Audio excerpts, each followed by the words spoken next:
আসসালামু আলাইকুম। আউযু বিল্লাহি মিনাশ শাইতানির রাজিম। অভিশপ্ত শয়তান থেকে আল্লাহর আশ্রয় কামনা করছি। বিসমিল্লাহির রহমানির রহিম। রহমান রহিম আল্লাহর নামে শুরু করছি। ওয়াসসাফাতি সাফফা, ওই সমস্ত ফেরেশতার কসম যারা সারিবদ্ধভাবে অবস্থান করছে। আমরা নামাজে যেরকম সারিবদ্ধভাবে দাঁড়াই, ফেরেশতারা এইভাবে আকাশে সারিবদ্ধভাবে দাঁড়িয়ে থাকে আল্লাহর আদেশ পালন করার জন্য। যে আল্লাহ কী আদেশ দেন, এই আদেশ পালন করার জন্য তারা সারিবদ্ধভাবে দাঁড়িয়ে থাকে। ফাজ্জাজিরাতে জাজরা, ওই সকল ফেরেশতার কসম যারা মেঘ পরিচালনা করে। মেকাইল গ্রুপের ফেরেশতারা মেঘ পরিচালনা করে। তো আল্লাহ তাআলা মেঘমালা পরিচালনকারী ফেরেশতাদের শপথ করছেন। ফাত্তালিয়াতে যিকরা, এবং যে সমস্ত ফেরেশতারা কোরআন পাঠ করায় মগ্ন থাকে। যিকরা মানে কোরআন, তালিয়াত মানে তেলাওয়াতকারী। মানে আকাশে একদল ফেরেশতা আছে যারা সর্বদা কোরআন তেলাওয়াত করতে থাকে। সেই ফেরেশতাদের কসম। এই তিন ধরনের ফেরেশতার কসমকে আল্লাহ কি বলছেন? ইন্না ইলাহুকুম লাওয়াহিদ, নিশ্চয়ই তোমাদের ইলাহ মাবুদ এক, তোমাদের উপাস্য আল্লাহ এক, একের অধিক নাই, এক আল্লাহ। এবং তিনি কে? রব্বুস সামাওয়াতি ওয়াল আরদ, তিনি আকাশ পৃথিবীর মালিক, তিনি আকাশ পৃথিবীর পালনকারী। অমা বাইনাহুমা, এবং আকাশ পৃথিবীর মাঝে যা আছে তাদেরও তিনি রব। রব্বুল মাশারিক, এবং তিনি সমস্ত উদয়স্থলের রব। মাশারেক, মাশরিক মানে উদয়স্থল, এর বহু বছর মাশারেক, অর্থাৎ সূর্য প্রতিদিন নূতন একটা উদয়স্থল থেকে উদয় হয়। সূর্য উদয় হওয়ার জন্য 360 বা 365টা ছিদ্র আছে আকাশে। প্রতিদিন সূর্য এক একটা নূতন ছিদ্র থেকে উদিত হয়, এবং এইভাবে 365 দিনে আমরা সূর্য বছর গণনা করে থাকি। তো এই মাশারেক হলো প্রত্যেকটা উদয়স্থল। এই সমস্ত উদয়স্থলগুলির মালিক আল্লাহ, এবং সূর্যকে প্রতিদিন লাইন পরিবর্তন করে নূতন জায়গা থেকে উদয় করা, নূতন জায়গায় অস্ত যাওয়া, এটা একটা বিশাল বড় কাজ। এই কাজ আল্লাহ সম্পন্ন করেন। পৃথিবীর আল্লাহ ছাড়া কেউ এত বড় কাজ করতে পারে না। সূর্যের কাছে যাওয়া, তার লাইন চেঞ্জ করা, সে যে কত আগুন সেখানে জ্বলছে, কত তাপ, কাজে এইখানে প্রতিদিন সূর্যের লাইন পরিবর্তন করা, মানে সমস্ত উদয়স্থলগুলি প্রত্যেক দিন নূতন একটা জায়গা থেকে সূর্য উদয় হয়। এই উদয়স্থলগুলি হলো মাশারিক। কোরআন থেকে আবার বলা আছে আর রহমান রব্বুল মাশরিকাইন এবং রব্বুল মাগরিবাইন, দুইটা উদয়স্থল, দুইটা অস্তস্থল। সেখানে বলা হয়েছে সূর্য, আমরা এই এশিয়া মহাদেশের মানুষ জাপান থেকে দেখে, জাপানিরা সূর্য দেখে যে প্রশান্ত মহাসাগর থেকে সূর্য উদয় হয়। আর আমেরিকাবাসী দেখে আটলান্টিক মহাসাগর থেকে সূর্য উদয় হয়। এই দুইটা উদয়স্থল। আর রব্বুল মাশরিকাইন, এরপরে রব্বুল মাগরিবাইন। আবার আমরা দেখি আটলান্টিক মহাসাগরে সূর্য ডোবে, আর আমেরিকা দেখে প্রশান্ত মহাসাগরে সূর্য ডোবে। এই ক্ষেত্রে রব্বুল মাশরিকাইন এবং রব্বুল মাগরিবাইন, সেখানে দুইটা উদয়স্থল, দুইটা অস্তস্থল। জাপানিরা দেখে প্রশান্ত মহাসাগরে সূর্য ওঠে, উদয় হয়। আমেরিকা দেখে আটলান্টিক মহাসাগরে সূর্য উদয় হয়। আমরা এই মহাদেশের মানুষরা দেখি আটলান্টিক মহাসাগরের সূর্য ডুবে, আমেরিকা দেখে প্রশান্ত মহাসাগরের সূর্য ডুবে। এখানে হলো রব্বুল মাশরিকাইন ও রব্বুল মাগরিবাইন। আসলে মুজাম্মেলে আছে রব্বুল মাশরিক ওয়াল মাগরিবে। এই মাশরিক মাগরিব অর্থ হচ্ছে পূর্ব দিক এবং পশ্চিম দিক, এখানে দিক বোঝানো হয়েছে। এভাবে মাশরিক, মাগরিব, মাশরিকাইন, মাগরিবাইন আর মাগারিবা, এই সবগুলি আমরা অর্থটা আশা করি এখন বুঝতে পারবো। ইন্না যায়্যানা সামাআদ দুনিয়া বিজিনাতিল কাওয়াকিব, আল্লাহ বলেন নিশ্চয়ই আমি নিকটতম আকাশকে তারকা দ্বারা সুসজ্জিত করেছি। তারকার মানে ফুল দিয়ে আল্লাহ তাআলা আকাশকে সাজিয়েছে, কত সুন্দর দেখায়, ঝকঝক করে সব তারকাগুলি। ও হেফজাম মিনকুল্লি শয়তানিন মারিদ, এবং এই তারকাগুলি অভিশপ্ত শয়তানের রক্ষাকারী, হেফাজতকারী। অর্থাৎ প্রথম আকাশে যখন কোরআন নাজিল করেন আল্লাহ তাআলা, প্রথম আকাশে যেখানে কোরআন অবতীর্ণ হয়, আল্লাহ রসুলের জন্মের রাত্রি আল্লাহ তাআলা লৌহ মাহফুজ থেকে এখানে কোরআন নিয়ে আসেন, জায়গাটার নাম বাইতুল ইজ্জাত। তো প্রথম আকাশে শয়তানদের স্বাভাবিক যাতায়াত, বিভিন্ন আসনে বসা, এটার ক্ষমতা তাদের ছিল। কিন্তু প্রথম আকাশে কোরআন নাজিল হওয়ার পরে তাদের এই ক্ষমতা আল্লাহ রহিত করে দিলেন, এবং তারকার সাথে আল্লাহ মেজাইল স্থাপন করে দিলেন, যে আকাশের কাছাকাছি এলেই তারকা থেকে অগ্নিশিখা ছুটে তাদেরকে আক্রমণ করে। এই জন্য আল্লাহ বলছেন যে এই তারকাগুলি একদিকে যেমন আকাশের সৌন্দর্য বর্ধনকারী, অন্যদিকে অভিশপ্ত শয়তানকে এরা তাড়ায়, শয়তান থেকে কোরআনকে হেফাজত করে। ঈসা আলাইহিস সালাম আকাশে চলে যাওয়ার পূর্ব পর্যন্ত শয়তানরা তৃতীয় আকাশে যেতে পারত, আর মুহাম্মদ সাল্লাল্লাহু আলাইহি ওয়াসাল্লামের জন্মের পরে শয়তানদের প্রথম আকাশে যাওয়াও বন্ধ করে দেওয়া হলো, এবং একেবারে প্রাথমিক পর্যায়ে তারা সপ্ত আকাশ পর্যন্ত যেতে পারত। কিন্তু বিভিন্ন নবী রাসূলদের আকাশে অবস্থান করার কারণে আল্লাহ তাআলা আস্তে আস্তে শয়তানের ক্ষমতা রহিত করে দিয়েছেন, এখন তারা প্রথম আকাশেও যেতে পারে না। তাফসীরে যেগুলি বলা হয় যে ইদ্রিস আলাইহিস সালামকে ষষ্ঠ আকাশে নিয়ে যাওয়ার পরে তাদের ওখান পর্যন্ত যাওয়া বন্ধ করে দেওয়া হয়, এবং ঈসা আলাইহিস সালাম আকাশে যাওয়ার পরে তৃতীয় আকাশে যাওয়া তাদের বন্ধ করে দেওয়া হয়, এবং প্রথম আকাশে কোরআন নাজিল হওয়ার পরে তাদেরকে প্রথম আকাশে যাতায়াতও বন্ধ করে দেওয়া হয়। এবং তারকার সাথে আল্লাহ তাআলা পাহারা স্থাপন করেছে, অর্থাৎ মিসাইল, ক্ষেপণাস্ত্র স্থাপন করেছেন, যার মাধ্যমে শয়তানকে তাড়ানো হয়। লা ইয়াসমাউনের মালান আলা, ঊর্ধ্ব জগতের কোনো কথা তারা শুনতে পায় না। মালা মানে ফেরেশতা, আলা মানে ঊর্ধ্ব জগতের ফেরেশতারা, অর্থাৎ ঊর্ধ্ব জগৎ যেখানে ফেরেশতারা তাদের আলাপ আলোচনা করেন, কথাবার্তা বলেন, আল্লাহর সাথে তাদের বৈঠক হয়। তো আল্লাহ বলেন এই ঊর্ধ্ব জগতের আলাপ আলোচনা এর থেকে তাদেরকে বঞ্চিত করা হয়, এগুলি তারা শুনতে পায় না। ওয়াকুযাহুনা মিন কুল্লি জানিব, এবং সকল দিক থেকে তাদেরকে বিতাড়িত করা হয়। যে দিক থেকেই তারা ওই আকাশে যাওয়ার চেষ্টা করুক, আল্লাহর এই স্থাপন করা ক্ষেপণাস্ত্রের মাধ্যমে তাদেরকে বিতাড়িত করা হয়। এবং এই তারকার থেকে যে অগ্নি ছুটে তাদেরকে আক্রমণ করে, এই আক্রমণ তাদের গায়ে লাগলে তারা পুড়ে যায় এবং তারা পঙ্গু হয়, বিকলাঙ্গ হয়। দুহুরা, তাদের জন্য বিতাড়ন, তাদেরকে কঠিনভাবে বিতাড়িত করা হয়, এবং এটা তো দুনিয়ায়। এরপরে আলাহুম আযাবু ওয়াসিব, তাদের জন্য রয়েছে অবিরাম শাস্তি। মরার পরে তারা অবিরাম শাস্তি ভোগ করবে, এবং দুনিয়াতে তো তাদের জন্য এই ব্যবস্থা আল্লাহ রেখেছেন। মানে জিন শয়তানদের ব্যাপারে এই কথাগুলি আল্লাহ বলছেন।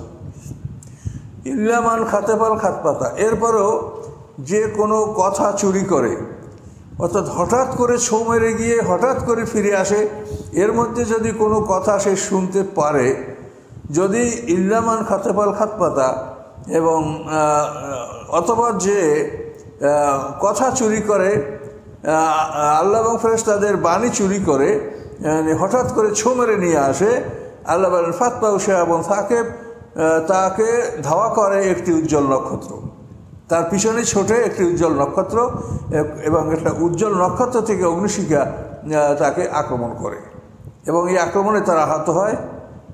মৃত্যু তাদের হয় না, কিন্তু মানে আহত হয় এবং পুড়ে যায় এবং ক্ষতিগ্রস্ত হয়।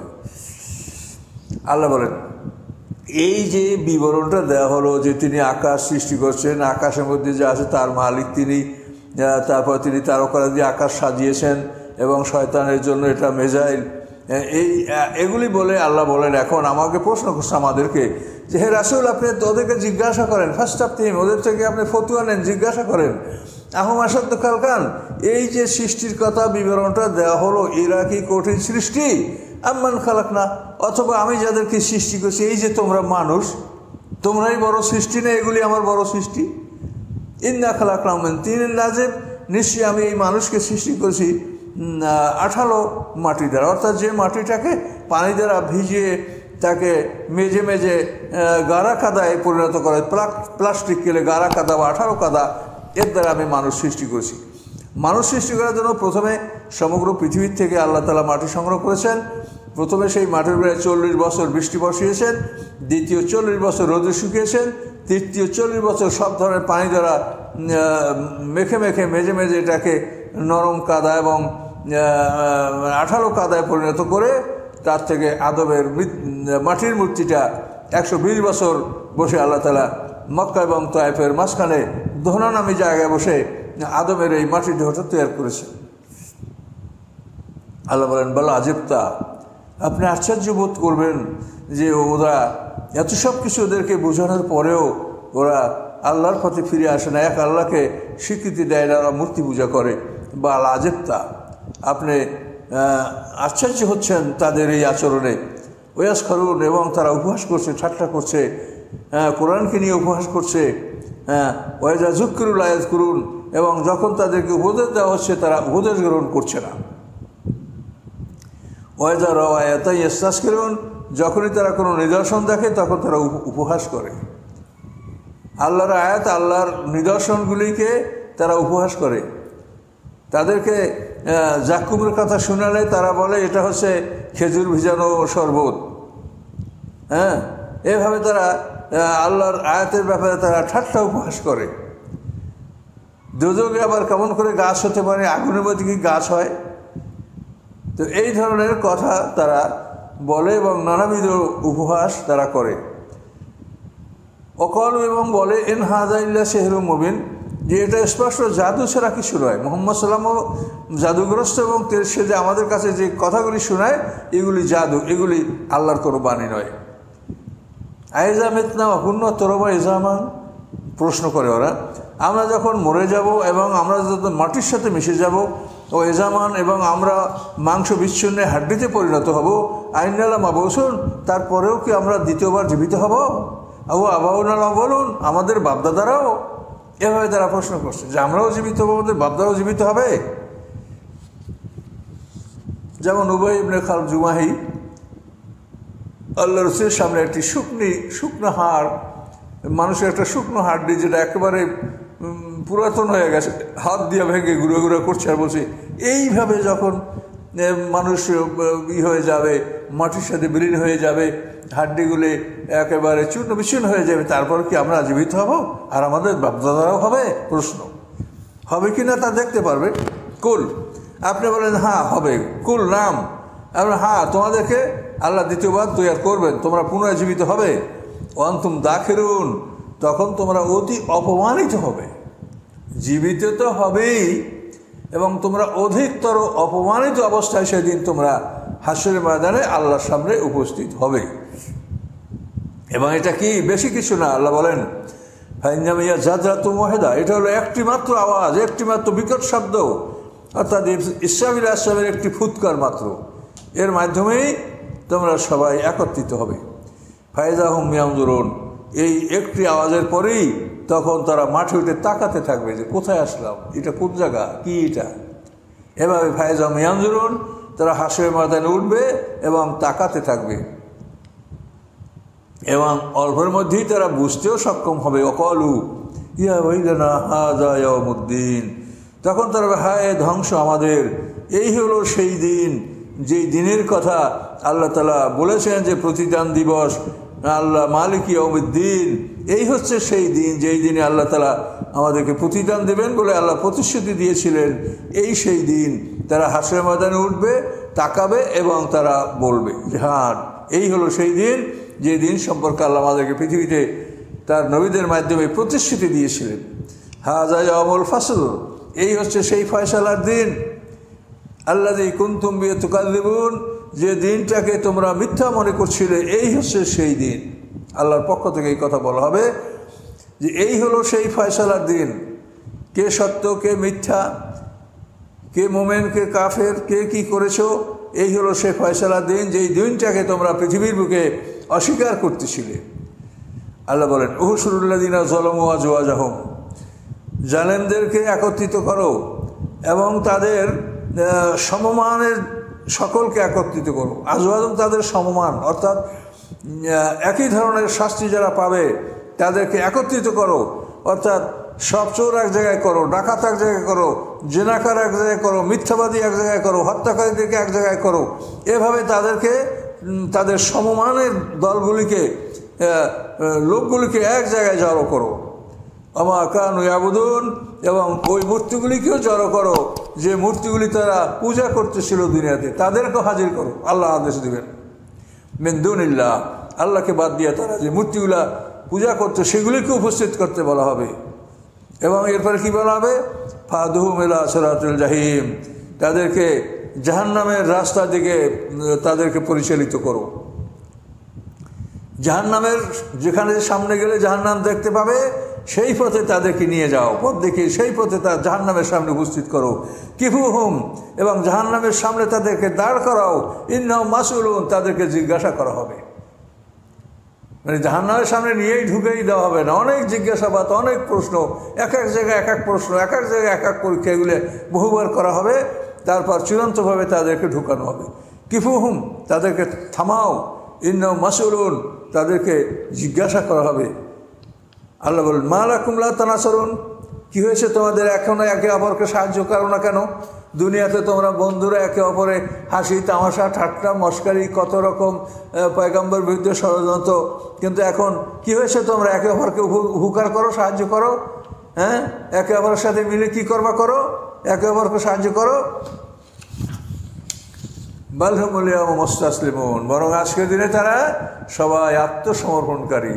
তারা সবাই বলবে আল্লাহ মাফ করে দেন, আল্লাহ দুনিয়ায় ফিরিয়ে দেন, আল্লাহ আর একবার ফিরিয়ে দিলে আর এই কাজ করবেন। এইভাবে তারা সবাই সেদিন আল্লাহর কাছে আত্মসমর্পণ করবে। কিন্তু আল্লাহ বলেছেন সেদিন আর কি সেই পৃথিবী আছে? তোমাদেরকে আবার পৃথিবীতে নেওয়া হবে। ও আকবালা বা'দুহুম আলা বা'দিন ইয়াতাসাআলুন, তখন তারা একে অপরের সম্মুখীন হবে এবং একে অপরকে প্রশ্ন করবে। দুর্বলরা সবলকে প্রশ্ন করবে, অনুকরণকারীরা নেতাদেরকে প্রশ্ন করবে। কলু ইন্নাকুম কুনতুম তাতুনাল ইয়ামিন, তারা বলবে নিশ্চয়ই তোমরা আমাদেরকে ডান দিক থেকে আক্রমণ করেছো, অর্থাৎ তোমাদের শক্তি প্রয়োগ করে আমাদেরকে আমাদের দিন গ্রন্থ করা থেকে তোমরা বাধা দিয়েছো। ইয়ামিন শব্দ অর্থ ডান হাত, ইয়ামিন শব্দ অর্থ শক্তি, আর ইয়ামিন শব্দের অর্থ দিন। যে দিনের ক্ষেত্রে তোমরা আমাদেরকে বাধা দান করেছো। শয়তানের আক্রমণ যেখানে বলা হয়েছে যে ডান দিক থেকে আক্রমণ করবে, সেখানের তাফসিরে বলা হয়েছে যে দিনের ব্যাপারে শয়তান মানুষের মধ্যে সন্দেহ সৃষ্টি করবে। এখানেও এই ইয়ামিন শব্দ অর্থ এই অর্থই ব্যবহৃত হয়েছে যে দিনের ব্যাপারে তোমরা আমাদেরকে কঠিনভাবে আক্রমণ করেছো এবং শক্তি প্রয়োগ করে আমাদেরকে বিপদগামী করেছো। তখন এই নেতারা বলবে কলু বাল লাম তাকুনু মুমিন, তোমরাই মুমিন ছিলে না, আমাদের দোষারোপ করো কেন? তোমরাই বিশ্বাসী ছিলে না। ওমা কানা আলাইকুম মিন সুলতানিন, আর আমাদের তো এমন কোনো ক্ষমতা ছিল না যে জোর করে তোমাদেরকে দিন থেকে ফিরে রাখবো। ওই শয়তানের কথা আর এদের কথা একই। শয়তানও হাসরের ময়দানে বলবে যে আমার তো কোনো ক্ষমতা ছিল না যে আমি কাউকে জোর করে আমার পথে তোমাদেরকে নিয়ে আসবো। আর এরাও বলে যে আমাদের তো তোমাদের উপরে কোনো ক্ষমতা ছিল না যে তোমাদেরকে দিন থেকে আমরা ফিরিয়ে রাখবো। বাল কুনতুম কওমান তাগিন, বরং তোমরা নিজেরাই একটা বিদ্রোহী সম্প্রদায় ছিলে। তোমরা বিদ্রোহী ছিলে, তোমরা আল্লাহকে মানো নাই, তার আসমানি কিতাবকে প্রত্যাখ্যান করেছো। এভাবে কথা কাটাকাটি তারা করবে, দুই দল এভাবে কথা কাটাকাটি করবে। আল্লাহ বলেন ফাহাক্কা আলাইনাল কাওলু রব্বানা ইন্না লাদাইকুন, এই কথা কাটাকাটির পরে তারা বলবে ফাহাক্কা আলাইনা কাওলু রব্বানা, রবের বাণী আমাদের উপরে চূড়ান্ত হয়েছে। ইন্না লাদাইকুন, নিশ্চয়ই আমরা জাহান্নামের স্বাদ গ্রহণ করতে বাধ্য থাকব। এটা তারা বুঝে নেবে যে আজকে আমরা তর্ক বিতর্ক যাই করি, এটা হলো আমাদের অপমান, আমাদেরকে এই জাহান্নামের স্বাদ গ্রহণ করতে হবে। আমাদের জন্য এই আল্লাহর নির্দেশ, এটা চূড়ান্ত হয়েছে। নেতারা বলবে ফাকবাইনা কুমিন্না কুন্না গাবিন, আমরা তোমাদেরকে বিপদগামী করেছি আর আমরা নিজেও বিপদগামী ছিলাম, আমরা নিজেরাও গোমরা ছিলাম, তোমাদেরকেও গোমরা করেছি, এটা তারা স্বীকার করবে। ফাইন্নুম ইয়াউমাইযিন ফিল আযাবে মুশতারিকুন, এবং নিশ্চয়ই তারা সেই দিন শাস্তিতে অংশীদার হবে উভয়ে। নেতারা যারা বিপদগামী করেছে এবং যারা বিপদগামী হয়েছে তারা উভয় শাস্তিতে অংশীদার হবে এবং উভয় শাস্তি ভোগ করবে। এবং প্রত্যেকের শাস্তি মানে তার কর্ম অনুযায়ী আলাদা আলাদা হবে। প্রত্যেকের শাস্তির জন্য তার বাসগৃহ দোজখে এটা আলাদা আলাদা কলমে এক একটা লোককে আটকে রেখে সেখানে তার আমল অনুযায়ী তাকে শাস্তি দেওয়া হবে। সমানভাবে শাস্তিটা দেওয়া হবে না। প্রত্যেকটা লোক যে যতখানি অপরাধ করেছে তার ততখানি অপরাধেরই পৃথক পৃথকভাবে তাদেরকে শাস্তি দেওয়া হবে, কিন্তু সবাই শাস্তিকে অংশীদার হবে, এটা আল্লাহ বলছেন। ইন্না কাযালিকা নাফআলু বিল মুজরিমিন, আল্লাহ বলেন এভাবেই আমি অপরাধীদের সাথে এভাবেই আমি আচরণ করে থাকি, এভাবেই তাদের আমি শাস্তি দিয়ে থাকি, দিব।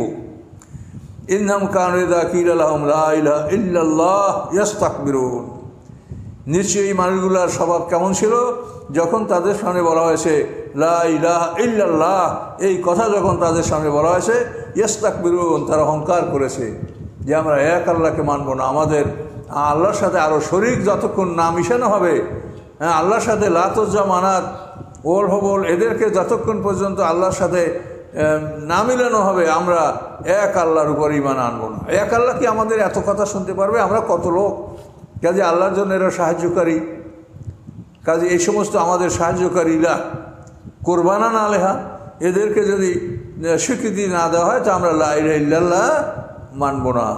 ইস্তাকবিরুন, অহংকার করে তারা এই লা ইলাহা ইল্লাল্লাহ এই বাণীকে প্রত্যাখ্যান করেছে। এবং এই বাণী হচ্ছে এমন এক বাণী যে আল্লাহর সাথে মানুষের সাথে এই বাণীর মাধ্যমে একটা চুক্তি হয়, মানে একটা বন্ধন হয় যে মানুষ তার জীবন সম্পত্তি আল্লাহর কাছে জান্নাতের বিনিময়ে বিক্রি করবে। এইভাবে মানুষ যখন একমত হয় যে হ্যাঁ আল্লাহর কাছে আমার জীবন সম্পত্তি জান্নাতের বিনিময়ে বিক্রি করব, তখন সেই মানুষটা বলবে লা ইলাহা ইল্লাল্লাহ, আল্লাহ ছাড়া কোনো উপাস্য নাই, আল্লাহ ছাড়া কোনো মাবুদ নাই, আল্লাহ ছাড়া কোনো বিধানদাতা নাই, কাজে আমি এক আল্লাহর উপরে আত্মসমর্পণ করলাম। এই হলো সেই বাণী, ছোট্ট কথা, লা ইলাহা ইল্লাল্লাহ। তো আল্লাহর কাছে আত্মসমর্পণ করার পরে আমরা তো আল্লাহকে দেখতে পাচ্ছি না, আল্লাহ আমাদের সাথে কথা বলেন না, এই জন্য আল্লাহর পক্ষ থেকে যে নিযুক্ত, আল্লাহ যাকে নিযুক্তি দিয়েছেন সে হচ্ছেন মুহাম্মদুর রাসূলুল্লাহ সাল্লাল্লাহু আলাইহি ওয়াসাল্লাম, অর্থাৎ আমাদের ঈসা আলাইহিস সালামের পরে মুহাম্মদ সাল্লাল্লাহু আলাইহি ওয়াসাল্লাম। এর আগে বহু নবীকে আল্লাহ তাআলা এভাবে এই পদে অধিষ্ঠিত করেছেন, কিন্তু আমাদের জন্য সর্বশ্রেষ্ঠ হলেন মুহাম্মদুর রাসূলুল্লাহ সাল্লাল্লাহু আলাইহি ওয়াসাল্লাম।